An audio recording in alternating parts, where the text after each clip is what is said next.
இன்னைக்கு மகாநதி சீரியலில் என்ன நடக்குதுன்னு பார்த்தீங்கன்னா, விஜய் வீட்டில் அவங்க தாத்தா பாட்டி எல்லாரும் உட்காந்து பேசிகிட்டு இருக்காங்க. இந்த மாதிரி ஆயிடுச்சு அப்படின்னு.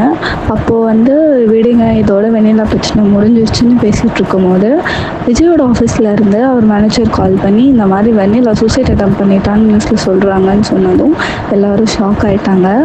அதுக்கப்புறம் இந்த விஷயம் வந்துட்டு காவேரி வீட்லேயும் தெரிய வருது. அவங்களும் வந்து பதட்டப்படுறாங்க. அப்போ வந்து காவேரி வந்து விஜயை போய் பார்க்கலாமா, அவர் எங்கே இருப்பாருன்னு தேடி போகும்போது அவரே காவேரி தேடி வந்துடுறாரு.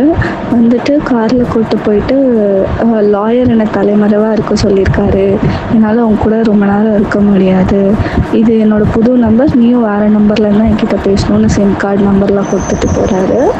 அப்புறம் காவேரி வந்து வெண்ணிலாவை பார்க்க ஹாஸ்பிட்டல் வராங்க.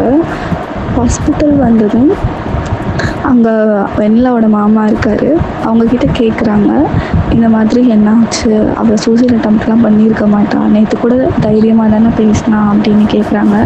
அதுக்கு அவரும் பசுபதி மிரட்டினர்லாம் ஞாபகம் வச்சுக்கிட்டு, ஆமாம் அவள் சூசைட் அட்டம் தான் பண்ணான், விஜய் தான் அப்படி பண்ணிட்டான் அப்படின்னு சொல்லிட்டு இருக்காரு. உடனே போலீஸ் அங்கே வந்துடுறாங்க. காவேரியோட ஃபோனை வாங்கி செக் பண்ணுறாங்க. இதோட இன்றைக்கி எபிசோட் முடியுது. நாளைக்கு காவேரியோட வீட்லேயும் போய் செக் பண்ணுறாங்க. தேங்க்யூ.